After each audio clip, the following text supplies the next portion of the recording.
Hey fan, you're watching Fed, and this week we're making a whatever's in my fridge salad. The reason is that I, Corey Mintz of Sound Minded Body, just signed a contract that promised to give all the money I have in the world in exchange for a tiny apartment. But don't worry, I asked my boss if he plans to fire me anytime soon, and he was like, meh. So frugality is the order of the day. Here's what I found in my fridge. Some leftover bread, olive oil, apple vinegar, some peppers, sweet ones, onions, cilantro, cavolo nero, aka dark kale, tomatoes, roasted pepper, anchovies, and mustard. This is dark kale or dinosaur kale or cavolo nero, and the way I'm doing it is just using a paring knife to strip the leaves from the center rib, and then taking the leaves, chop them up, and use my fist to just mash them, and that breaks down the fibers in the middle. That's what helps us eat it raw in a salad. Okay, day-old bread. Technically, this makes it a panzanella. Cutting it up into cubes. In with the kale, some tomatoes, ripe tomatoes, really juicy. Dice those up in the bowl. Dress it with some salt, vinegar. I'm going to use some lemon, lime, depending on what I have around. And I'm going to let this soak for a minute before I do the rest of this. This is going to help the juices from the tomatoes and the vinegar, the acid, get into the bread and make it a panzanella.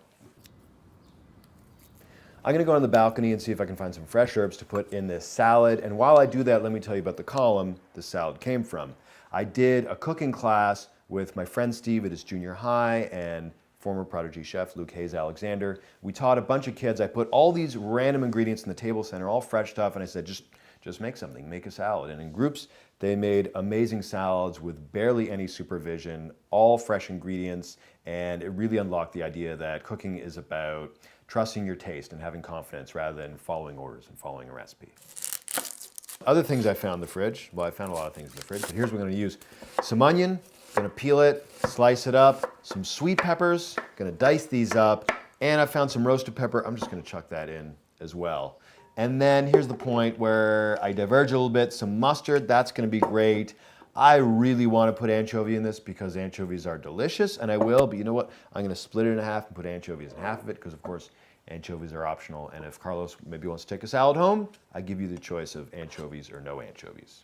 We should know by 11:59 p.m., May 16th, 2016, if I got this apartment on the anniversary of both Crackgate and my book launch. And in the meantime, I got these salads to tide me over, and the lesson that the kids learned at Duke of Connaught Public School, and hopefully you learned, which is that you can make something out of whatever's in your fridge. It doesn't have to be Googled, an iPad, and cross-referenced and looked up in a book. Any of these ingredients you can add or subtract. Have a little confidence instead of following orders of the recipe. And of course, as always, from me, CoreyMintz.com and thestar.com, stay in school and don't do drugs.